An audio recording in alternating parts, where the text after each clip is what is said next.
नमस्कार बच्चों, आज हम संस्कृत साहित्य का पहला पाठ पढ़ रहे हैं जिसका नाम है मंगलाचरणम। अस्माकं भारतीय संस्कृति मंगलमयी अस्ति। हमारी भारतीय संस्कृति कैसी है? मंगलमयी है। अतः सर्वेषां कार्याणां निर्विघ्न समाप्तये मंगलाचरणम भवति। यहाँ सभी कार्यों के निर्विघ्न समाप्ति के लिए मंगलाचरण होता है। अतएव अध्यापने संलग्नानां गुरूणां अध्ययने तल्लीनां छात्राणां मंगलकारी मंत्राणां ज्ञानाय स्मरणाय च मंगलाचरण पाठः अत्र प्रस्तुतः है। इसलिए ही अध्ययन में संलग्न गुरुओं को अध्ययने तल्लीनां छात्राणां अध्ययन में तल्लीन छात्रों को मंगलकारी मंत्रों के ज्ञान और स्मरण के लिए मंगलाचरण पाठ यहाँ प्रस्तुत किया गया है। इसलिए अध्ययन में संलग्न गुरुओं को अध्ययन में लीन छात्रों को मंगलकारी मंत्रों के ज्ञान और स्मरण के लिए यहाँ मंगलाचरण पाठ प्रस्तुत किया गया है। प्रथम मंत्र है ऋग्वेदस्य प्रथम मंडलस्य प्रथम सूक्तात् उद्धृत अस्ति। प्रथम मंत्र है पहला मंत्र ऋग्वेदस्य ऋग्वेद के, प्रथम मंडल से प्रथम मंडल के, प्रथम सूक्तात् पहले सूक्त से उद्धृत अस्ति उद्धृत किया गया है। पहला मंत्र ऋग्वेद के प्रथम मंडल के प्रथम सूक्त से उद्धृत किया गया है। अस्मिन् मंत्रे ऋषि विश्वामित्र है हविदात्री यजमानाय कल्याणार्थम अग्निदेवम प्रार्थयति। इस मंत्र में ऋषि विश्वामित्र हविदाता यजमान के लिए अग्निदेवम प्रार्थयति अग्नि देवता से प्रार्थना करता है। इस मंत्र में ऋषि विश्वामित्र हविदाता यजमान के कल्याण के लिए अग्निदेव से प्रार्थना करता है। अस्य मंत्र से ऋषि विश्वामित्र है देवता अग्नि छंदश्च गायत्री। इस मंत्र के ऋषि विश्वामित्र अस्य मंत्र से इस मंत्र के ऋषि विश्वामित्र हैं, देवता अग्नि और छंद गायत्री है। दूसरा मंत्र देखिए, द्वितीय मंत्र है ऋग्वेदस्य 10 मंडलस्य संज्ञान सूक्तात् उद्धृत अस्ति। दूसरा मंत्र ऋग्वेद के 10 मंडल या 10म मंडल के संज्ञान सूक्त 191वें सूक्त से उद्धृत किया गया है। अस्मिन् मंत्रे ऋषि संवनन सर्वजनानां मध्ये सहकार भावनायाः विकासार्थं परस्पर विरोध निराकरणार्थं च आह्वानं करोति। इस मंत्र में ऋषि संवनन सभी लोगों के मध्य में सहयोग की भावना के विकास के लिए और परस्पर विरोध के निराकरण के लिए आह्वान करते हैं, पुकार करते हैं। आगे है तृतीय मंत्र है ऐत्रेयोपनिषद है शांति पाठात् उद्धृत अस्ति। तीसरा मंत्र ऐत्रेयोपनिषद के शांति पाठ से उद्धृत है। अस्मिन् मंत्रे सर्व विघ्नानां शांति परमात्मा प्रार्थित है।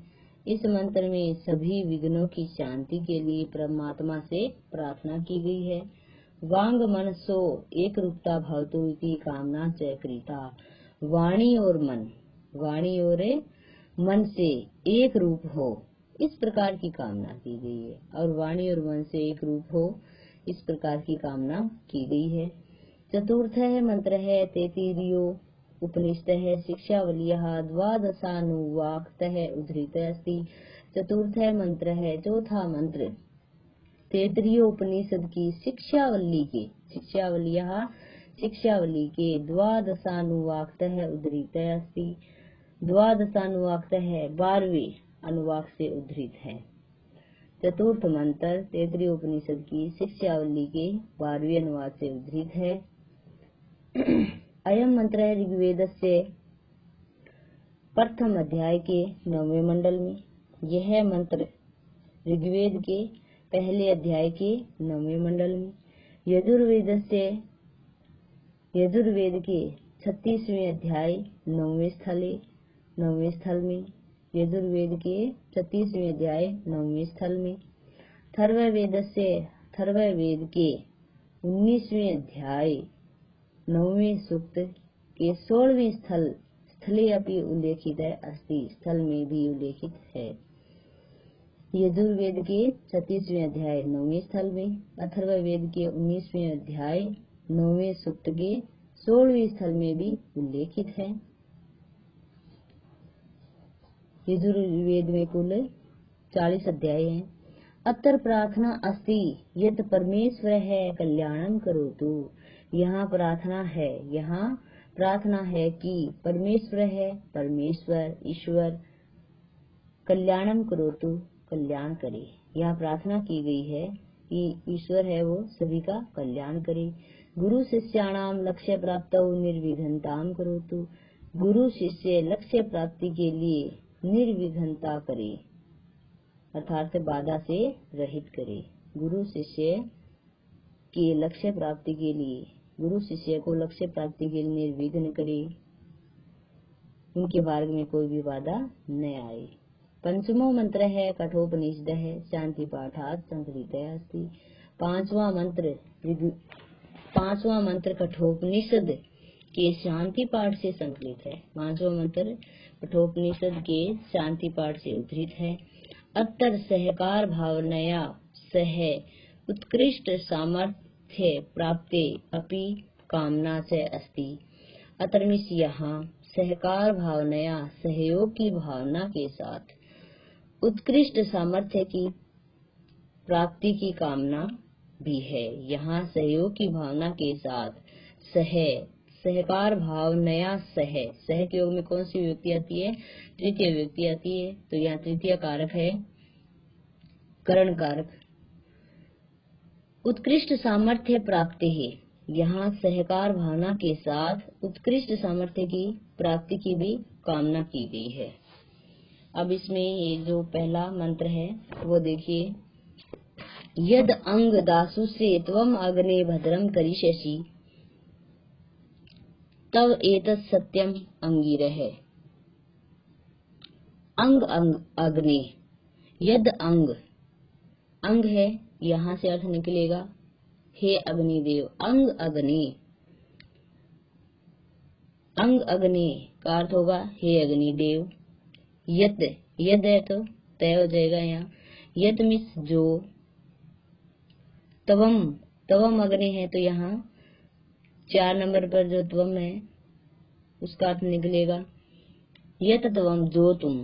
दासु से जो 5 नंबर है, दासु से का अर्थ होता है हवि का दान करने वाले यजमान के लिए। दासु से का अर्थ क्या है? हवि का दान करने वाले यजमान के लिए। भद्रम कल्याण, करिष्यसि करोगे। तव एतत् सत्यम अंगिरः, तव मिस तुम्हारा, तत् मिस वह, अंगिरह मिस अंगिरा, अंगार मुनि को जन्म देने वाले अग्निदेव। अंगिरह का अर्थ क्या है? अंगार मुनि को जन्म देने वाले अग्निदेव।